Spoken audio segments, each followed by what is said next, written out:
Halo, assalamualaikum. Perkenalkan, saya Karmila. Saya mahasiswa Teknik Informatika angkatan 2016. Di video kali ini, saya akan mempresentasikan jurnal saya yang berjudul Analisis Network Control pada Universitas dan lain. Analisis Network Access Control pada Universitas Bina Dharma Palembang. Adapun agenda presentasi pada hari ini, yang pertama latar belakang, yang kedua rumusan masalah, yang ketiga batasan masalah, yang keempat tujuan penelitian, yang kelima metode penelitian, yang keenam hasil, dan yang terakhir kesimpulan. Oke, latar belakang. Jadi banyaknya penduduk di Indonesia tercatat oleh APJI itu sebanyak 64,8%. Lebih tepatnya 171,17 juta jiwa. Dari total populasi yang ada di Indonesia yaitu 264,16 juta jiwa. Jadi semakin berkembangnya jaringan internet, maka semakin berkembang juga jumlah perangkat yang terhubung ke internet. Hal ini memicu orang-orang yang tidak bertanggung jawab untuk melakukan hal-hal yang dapat mengganggu keamanan sistem dalam sebuah jaringan. Misalnya pengaksesan situs-situs asusila yang mana dapat mempengaruhi keamanan sebuah jaringan. Oke, tercatat pengguna internet di Bina Dharma dalam satu waktu itu mencapai 4,671 dalam satu waktu. Jadi data ini saya peroleh dari DSTI Bina Dharma. Nah, dari tingginya pengguna internet yang ada di lab menumbuhkan permasalahan bagi seorang administrator dalam mengontrol aktivitas pengguna jaringan.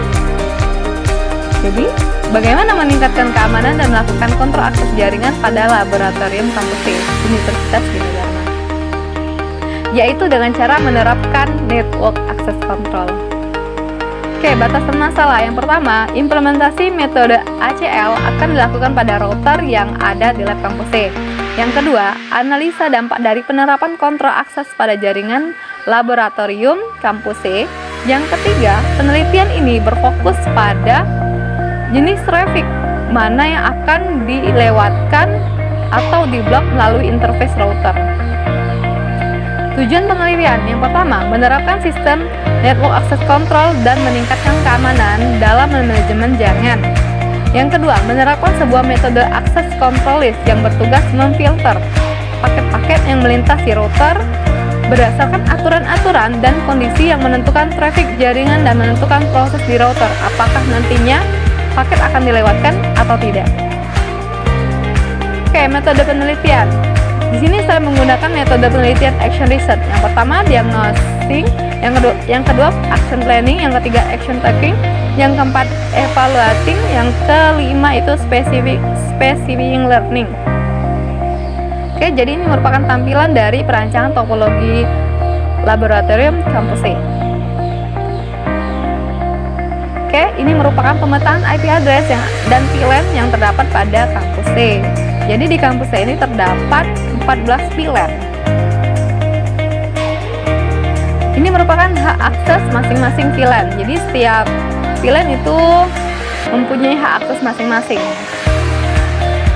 Oke, ini merupakan tes koneksi VLAN dari VLAN 100 ke VLAN 103 dan VLAN 110. Jadi antar VLAN itu tidak bisa saling berkomunikasi.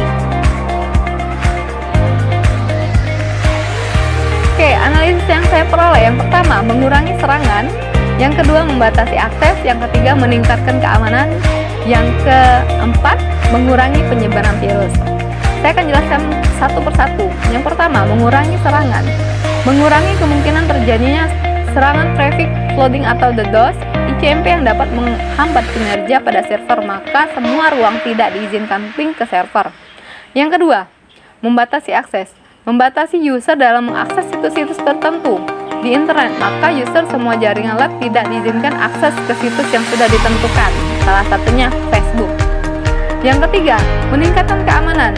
Meningkatkan keamanan router agar tidak diakses sembarangan oleh user, maka semua ruangan tidak diizinkan telnet ke router. Yang terakhir, yang keempat, mengurangi penyebaran virus. User semua jaringan lab tidak diizinkan untuk saling berkomunikasi kecuali komunikasi satu network. karena penyimpanan data pada masing-masing ruangan ini terpusat dan untuk mengurangi kemungkinan penyebaran virus melalui jaringan. Oke, kesimpulan yang pertama, dengan mengimplementasikan VLAN pada jaringan lab kampus C, dapat mensegmentasi suatu jaringan yang fungsinya apabila terjadi kesalahan pada suatu titik, maka akan mudah mengetahui letak kesalahan tersebut tanpa mengganggu segmentasi lain.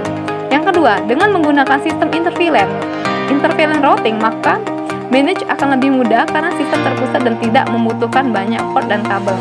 Yang ketiga, dengan memanfaatkan metode access control list, paket-paket yang telah diblok pada konfigurasi access control list extern tidak memiliki akses kepada IP destination maupun port yang telah didaftarkan pada router. Yang terakhir, dengan menerapkan ACL dan VLAN, maka hak akses user pada jaringan dapat tersegmentasi sehingga dapat mengurangi kemungkinan penyebaran virus pada jaringan. Oke, sampai di sini dulu presentasi dari saya. Akhir kata, wassalamualaikum warahmatullahi wabarakatuh.